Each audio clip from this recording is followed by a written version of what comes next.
Yo, welcome to Hardpass. I am your host, Jacques Slade. We've got a big show for you today. We're talking the Batman, Nike pulling back their supply to Foot Locker, the week's hottest releases, and of course, this week's Hardpass. All right, let's start things off with some hot takes. Tom Brady is back. Not exactly the retirement you Brady haters were looking for. I kind of wish he would have just sent the facts like Jordan. Speaking of Jordan, Luka Doncic is joining Jason Tatum in the future recipient of a Jordan Brand signature shoe club. Let's hope this generation that also includes Zion Williamson will fare better than the CP3 Melo Rush generation, where we ended up caring more about their retro PEs than their actual signature shoes. PJ Tucker?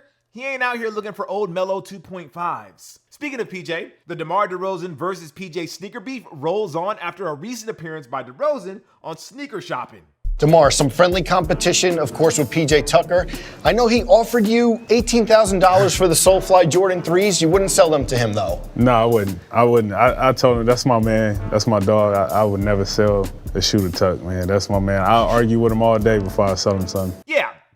What's $18,000 between friends who also happen to be multimillionaire athletes and sneakerheads? Co-Rider is still bugging me for the $18 I borrowed a few weeks ago to go on a Starbucks run. I need better friends. And by better, I mean friends that have a higher financial state. Anyway, official images of the Nike LeBron 9 LeBron Palmer have surfaced, leading to speculation that an official release of the once elusive player exclusive is actually on the way. I have a better idea. If anybody at Nike Golf is actually watching and you still have my email, I'm proposing a Nike basketball, Nike Golf crossover. Get those LeBronals some spikes and let's go. Can't you see it now? Augusta National in a few weeks, Brooks Koepka or Rory McIlroy in the last group wearing these, and me on the sidelines working for ESPN or CBS talking about these kicks? Come on, let's do it, Nike Golf. A man slips through his Yeezys and, well, hilarity ensues.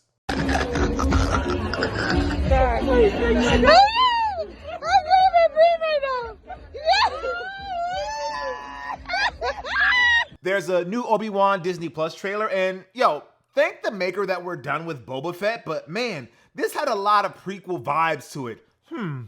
Bad feeling I got. It's official. What? Stone Cold Steve Austin. What? Pro Wrestling's GOAT. What? Is coming back to WrestleMania. What? For a confrontation with noted Stone Cold superfan Kevin Owens. What? I doubt it'll lead to an actual match. What? Since Stone Cold is getting up there in age. What? But hopefully he's got enough in the bag for a stunner. What? Or two. What? Or three. What? And a beer bath. What?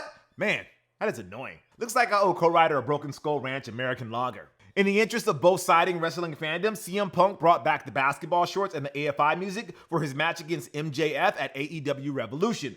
Considering the gear he used to roll in, I really am shocked Punk's not a bigger sneakerhead. Anyways, the interest was a cool Easter egg for longtime fans, but that didn't stop WWE fans from crapping on it for claiming it was too obtuse a reference, while AEW fans were crapping on WWE fans for not knowing their history. In other words, wrestling Twitter is a lot like sneaker Twitter, which is a lot like video game Twitter, which is a lot like vaccine Twitter, which is to say, we should all probably just delete Twitter. Tiger Woods was one of the latest members to enter the World Golf Hall of Fame on Wednesday. I'd tell you who the other people getting in this year were, but let's be honest, this is like The Undertaker going into the WWE Hall of Fame. We're doing the other names a disservice by letting them being overshadowed by Tiger and Taker. Man, Tiger and Taker would have been a dope tag team name in the 80s, especially if they were both in their purple swag. Can you imagine a golfer and a mortician gimmick? Their finishing move would be Tiger swinging a wrestler to Taker, who finishes him off with a chokeslam or a tombstone. Anyway, during last week's show, our friend left a Hardpass voicemail asking what was the future of sneaker retailers now that the news has come out that Nike will be focusing more on their direct-to-consumer efforts, i.e. their own stores and the sneakers app. The effect of that news has been immediate, with Foot Locker lowering sales expectations amid falling stock prices. They have also refocused their strategy through partnerships with Reebok and Puma. That doesn't mean you won't be able to buy Nikes at Foot Lockers in the near future, but it does mean that you will see a shift in what is in stores and what products get the prime real estate when customers walk in. For example, you probably already noticed that Foot Locker stores with House of Hoops spinoffs haven't exactly been popping with good stuff lately. I don't mean the retro stuff that sells out immediately and never actually makes it to shelves, but the Nike GRs that attract casual fans and someone like me who might be looking for an underappreciated gem. And I don't expect that to get better anytime soon. In fact, I wouldn't be surprised if everything there gets consolidated back to regular Foot Locker stores or gets replaced with Reebok or Puma products. Hell, if I were Adidas, I'd be working out a deal with Foot Locker to turn some of those House of Hoops into House of Yeezys. If you're a shareholder, this is probably crappy for your bottom line in the short term, but as an observer of sneaker culture, I can see the long-term benefits of retailers and sneakerheads no longer relying on Nike, Converse, and Jordan brand. Look, Nike's gonna Nike. They're going to take their ball and go home to keep it mostly in the family. Save for top-tier boutiques to do their collabs with Union and Supreme, while sports specialty stores like Dick's Sporting Goods sell their Monarchs. I wouldn't be surprised to see Nike products pop up at Target for a limited time drop, like when Levi's showed up there at my store a few weeks ago. Theoretically, all that shelf space Nike leaves behind can now go to an Adidas or a Reebok or a Puma or a Vans or anyone else. For every one diehard sneaker who lives and dies with this culture, there's going to be dozens, if not hundreds of consumers who will walk into a Foot Locker, not really sure of what they want, and walk away with an Adidas Superstar or a Puma MB-01 or a Vans slip-on instead of Air Force Ones. This possibility should theoretically light a fire under the collective ass of every other brand out there and encourage them to make better stuff that people will buy. Call me a delusional optimist, but I think if people start gravitating towards non-Nike stuff in time, that will force Nike to rethink their strategy or just, also do better. Like, it's not going to be pretty for those retailers in the next few years, but I think this could be the start of a big shift that we will be keeping our eyes on. As for stores going away, well, I don't think so. It will evolve for sure, but I don't see all physical stores disappearing. Like, people were talking about how movie theaters were dead because of shifting viewing habits due to the pandemic, but as Spider-Man No Way Home, Uncharted, and The Batman proved, if the right movie comes along and it's not on a streamer, people will go and watch on a big screen. There are millions of consumers who don't use the Nike or sneakers app, man. They need to buy shoes somehow too. And where are they gonna do that? Probably at the mall, probably at the Foot Locker, and instead of looking for a Jordan or a LeBron that isn't there, maybe they walk away with a Shaq or an AI signature shoe. I don't know. We'll see. By the way, you know who's probably overjoyed at the news that the days of hype Jordan retro releases at Foot Locker on Saturday could be coming to an end? Foot Locker employees. They don't have to open the store early on the weekend. Customers are going to leave them alone and stop kissing their ass for a connection. And the internet won't be collectively crapping on them for stuff that's not even their fault. The light at the end of the tunnel is almost there. All right.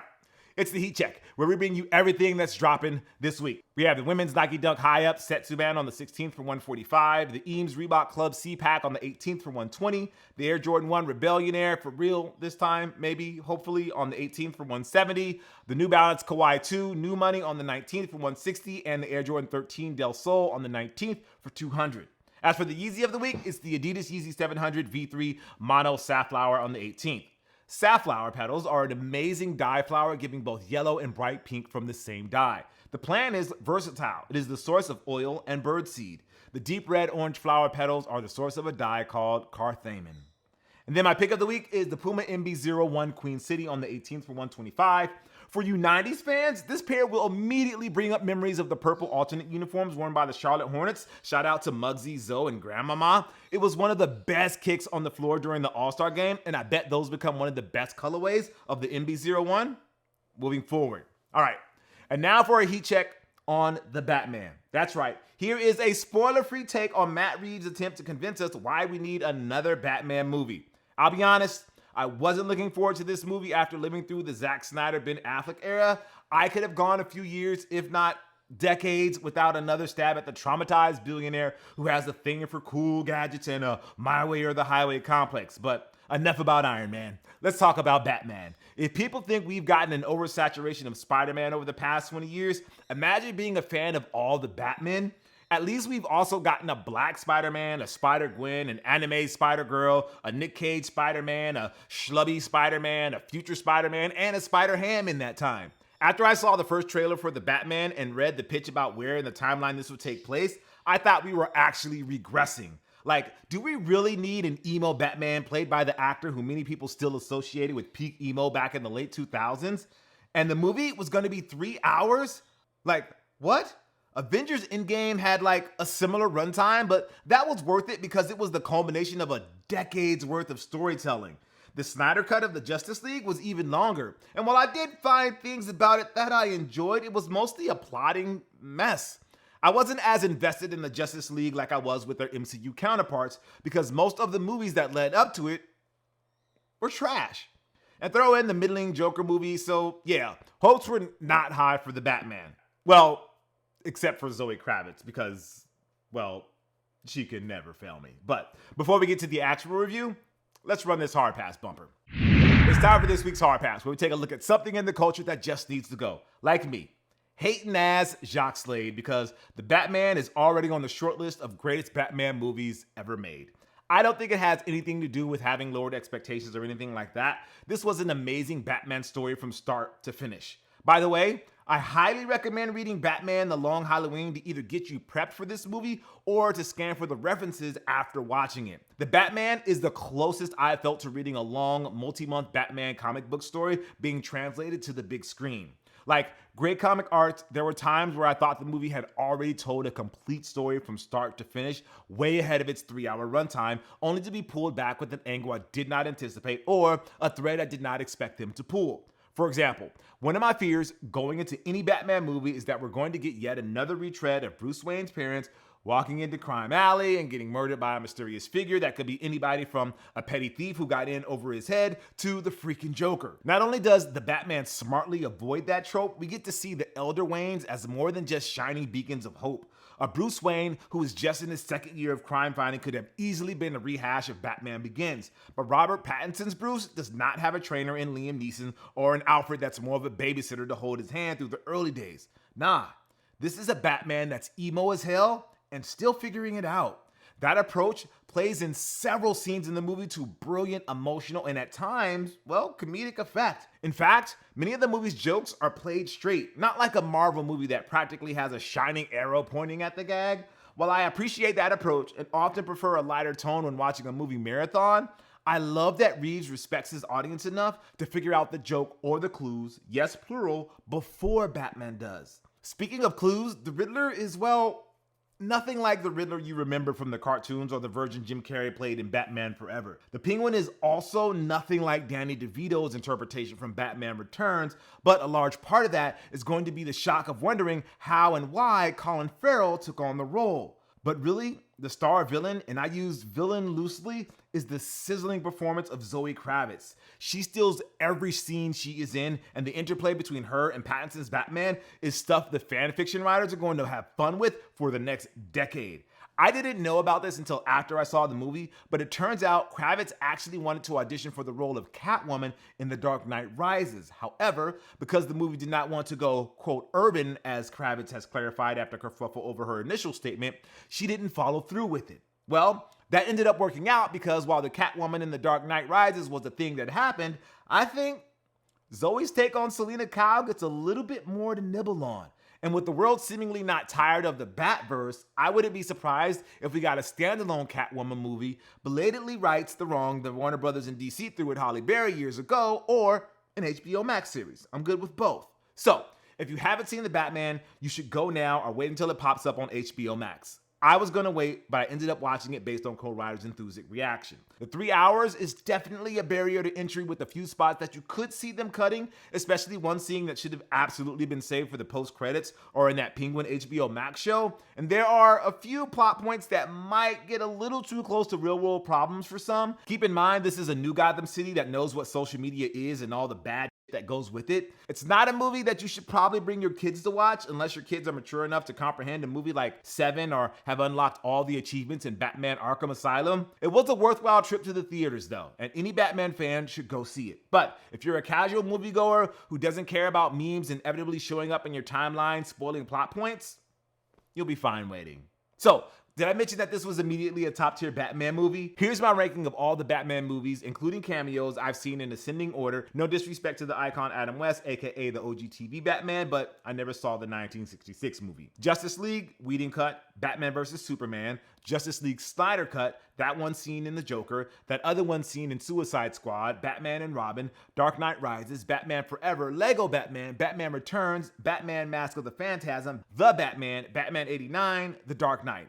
Could the Batman rise up to the top spot? Maybe after a rewatch years from now, but it has a ways to go to topple the iconic OG Batman 89 and its banging soundtrack with Prince and The Dark Knight with Heath Ledger's legendary Joker performance. All right, that's going to do it for the show. Thank you guys for watching Hard Pass. I am Jacques Slade. I'll see you next week, but not before I leave you with another Listener Hard Pass. My hard pass would be all the hoops you have to jump through calling skateboard shops trying to get a hold of a pair of, say, those Oski Dunk Highs. They're absolutely incredible. You can never get your hands on them because, well, if you're not living there, what are you going to do? If you would like to possibly be featured in a future episode, call us at 818-493-9325. Leave a short message, your socials if you want, no more than 30 seconds, and you might be featured in a future episode. As we wrap up the show, it does look like Travis Scott has launched a new initiative to help Houston to deal with the aftermath of the tragedy that took place at his Astroworld show that killed 10 people. I haven't heard from Travis in a while, so we'll see what comes of this and if actual change does happen in the concert-going world.